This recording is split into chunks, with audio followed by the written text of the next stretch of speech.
everyone, and welcome to Say Hey podcast. It's where we delve into the minds of geniuses. And today we have a super genius with us all the way from Switzerland, Europe. My name is Hassan Yunus. And my name is Sarifa Alonto Yunis. And today, let's welcome our guest today, our guest today from Switzerland, Dr. Barbara Flugge.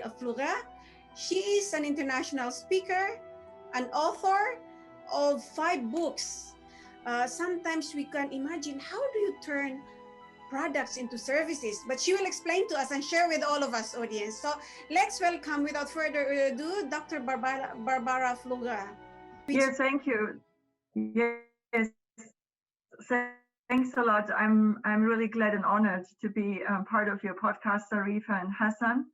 And greetings from Switzerland to Australia and the world, right? So yes, my name is Barbara. I'm working in the business of digitization for more than 24 years, and especially looking into how to identify new growth markets, right? So the product to services, when we start with that, I have a very simple example here. When you look into a mug, right, and you have your beautiful mugs also, I see there at your desk, right? The question is, how would you turn that? I mean, in the Internet of Things industry right now, everyone would say, okay, how to digitize a mug is you look into the content, you look into if it's half full or not, right? Does it need a refill? Can we work with sensors? So that's one element of digitization, of the transformation from product to services, right? We look into what other services would a mug give us, right? But it would also say, hey, it seems like it's a Christmas theme, right? So we're in the upcoming season for Christmas.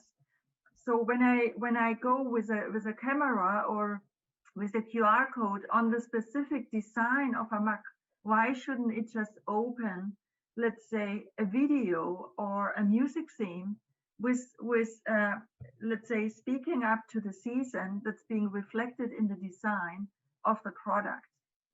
Another example is when you look into all the companies that are, let's say, dragged into logistics, right?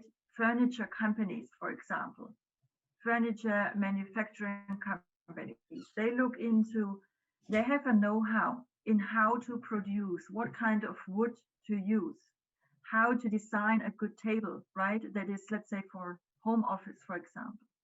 So I look into the heritage of product companies and help them to design services around the know-how and around the heritage, and translate that into a service that can be consumed regardless where the company is located.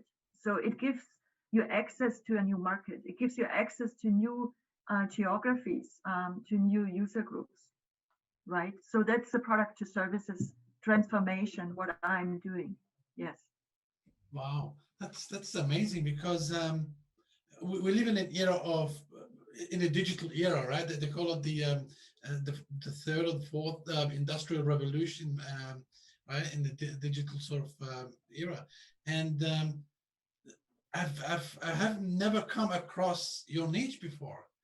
I've never heard of that niche, which is just absolutely fascinating. Digitizing products and services. It's amazing.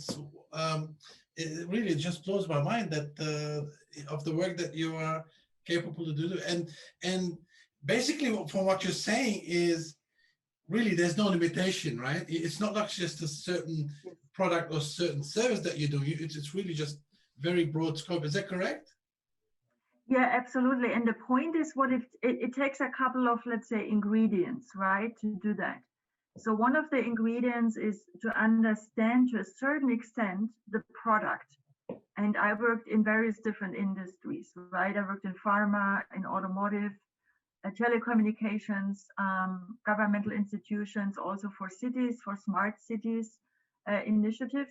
So one of the ingredients is to look into the product, and of course also like the product, regardless what the product is, right? It could be a very small, tiny component that's being right now manufactured in a car, right? An industry that's in pure transformation. It could be also like, as I said, a company or even a very small company that produces furniture or that works with products in the healthcare business, right? So there is no limitation. And I'm also always saying the tiniest company is digitally sophisticated, a big one. So you can, let's say, really grow even as a small and medium-sized business. So and the other ingredient was it takes its creativity. So it's a creative mindset to look into, I call it go twice around the corner, because look into it from a different angle. And then you find, together with me, you find new ways of looking into your products. And the third ingredient is I always work directly with the company experts, with the product experts. What does it mean? It's not about, let's say, going in the Eiffel Tower somewhere and where you just, or in the Ivory Tower, where you just, let's say, lock yourself up. But I always work directly with the teams, because it helps also the experts that are in a company to acknowledge their expertise, right?